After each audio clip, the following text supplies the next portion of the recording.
Writers Against Genocide has called on supporters to boycott the Adelaide Writers Week 2026 in protest against the withdrawal of Palestinian-Australian author Dr Randa Abdel-Fattah's invitation from the festival. The call follows a decision by the Adelaide Festival Board to cancel Abdel-Fattah's scheduled appearance, citing concerns that her participation would be culturally insensitive following the recent deadly attack at Sydney Bondi Beach. In a statement shared on Instagram, RWAG described this move as discriminatory and accused the festival of censorship, arguing that linking Abdel-Fattah's presence to the Bondi tragedy was unjustified and harmful. The Bondi attack, which took place nearly a month ago, saw gunmen open fire at a Jewish holiday gathering, killing at least 16 people and injuring dozens. Australian authorities described the incident as a targeted anti-Semitic attack. Abdel-Fattah was informed of the cancellation in a letter from the AFP on Thursday. The board said it had reviewed its programming amid national mourning and heightened community tension and concluded that proceeding with her appearance would not be culturally sensitive at the time. Her profile was subsequently removed from the Adelaide Writers Week website.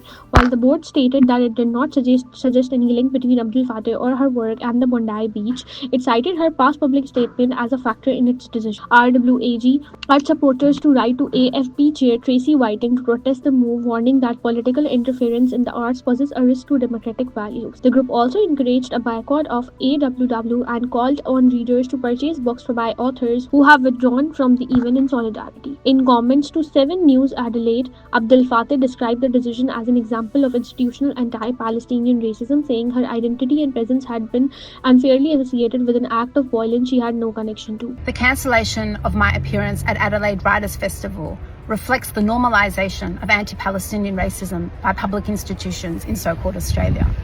The fact that the festival saw fit to publicly link me and associate me with the Bondi atrocity is an egregious act of anti-Palestinian racism. They attempted to suggest that my presence as a Palestinian Muslim woman is somehow a trigger to those who are mourning the Bondi atrocity. This is an outrageous linking of my identity and my presence with a terrorist attack that obviously had nothing to do with me or the Palestine movement.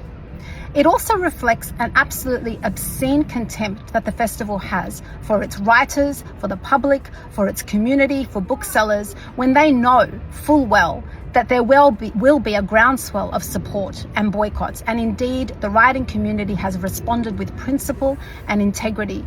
And we can see now the collapse of a writers' festival simply because they saw fit to prosecute an act of anti-Palestinian racism against me. The controversy has prompted a growing backlash within Australia's literary communities. Stella Prize-winning historian Claire Wright announced her withdrawal from the festival, calling the decision morally and ethically wrong. Rolling Stone Australia reported that more than 100 writers have since pulled out of the event in protest.